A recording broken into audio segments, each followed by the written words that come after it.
So if you haven't heard, not everything you hear on the news is true. Kind of goes the same with not everything you hear on a 15-second video about mortgages is true or fits your specific scenario. And I know I say this a lot, and if you followed me in the past, everybody's scenario is different. So you can't take everything you read and everything you hear as total gospel or totally the truth.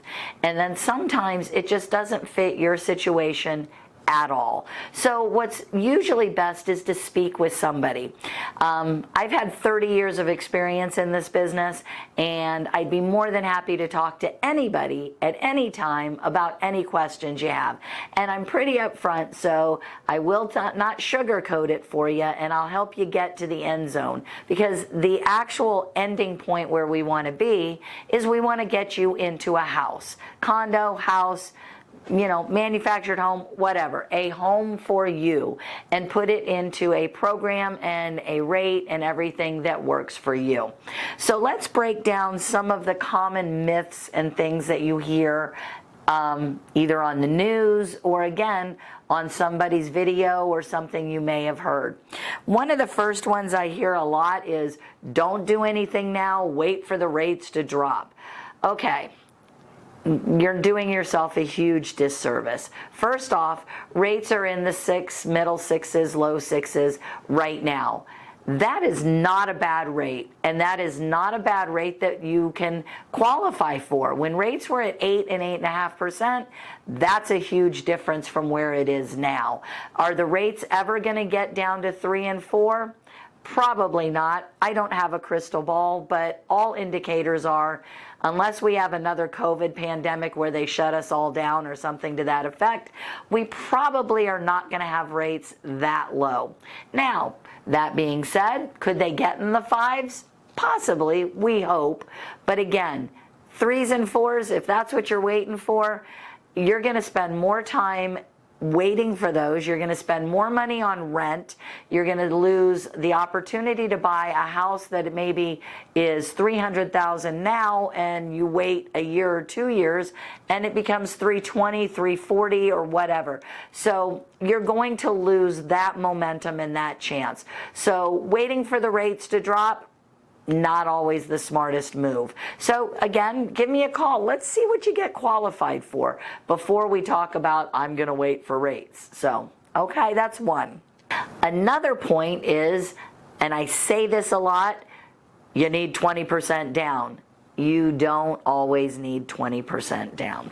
And if you do end up needing more money down because you either don't qualify or you're buying a bigger house, maybe you qualify for something like a Hometown Heroes. Maybe you're a firefighter or a policeman, and I can get you some more assistance to help bring that, you know, down payment down further, help pay off closing costs, things like that. Sometimes you don't always need 20% down, and sometimes taking that money and maybe paying off a debt to help you qualify for more is a better use of that 20% or the money you've been saving versus 20% down. Because I can guarantee you, we have 100% financing programs, we have 3% down financing programs, we have all kinds of programs. So 20% is a huge, huge myth.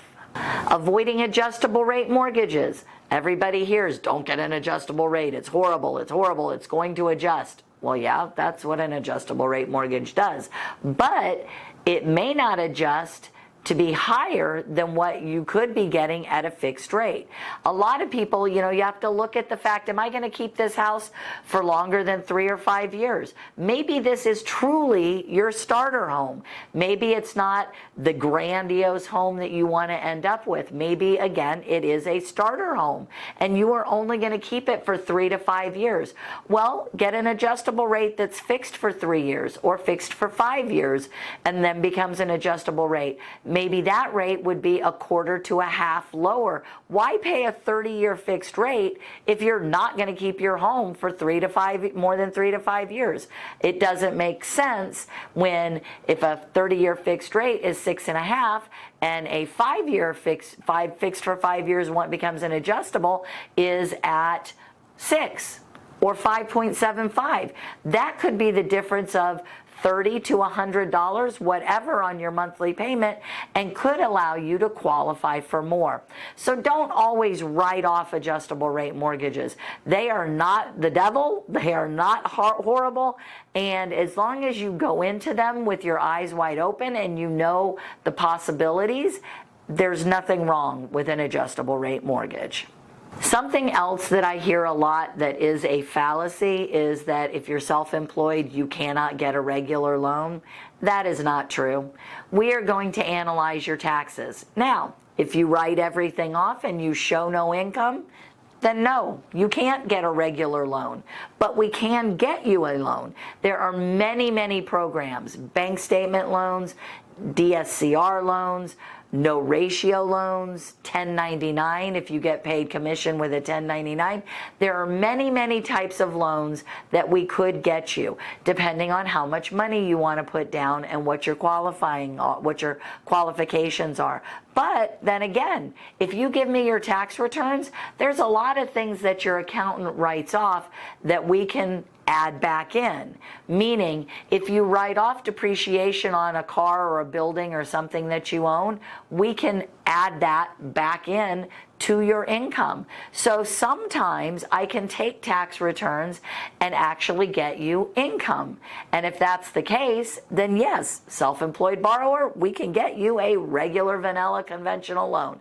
So again, I always keep going back to, this is a puzzle. You need to speak to somebody who's got experience and knowledge and knows all the programs and the ins and outs of getting a mortgage. I don't listen to all the stuff on the news. Don't listen to all the stuff that everybody's video is. Yes, there are some good things and some good videos out there, but speak to somebody with some knowledge. Speak to somebody with some experience. And again, I say 30 years of it.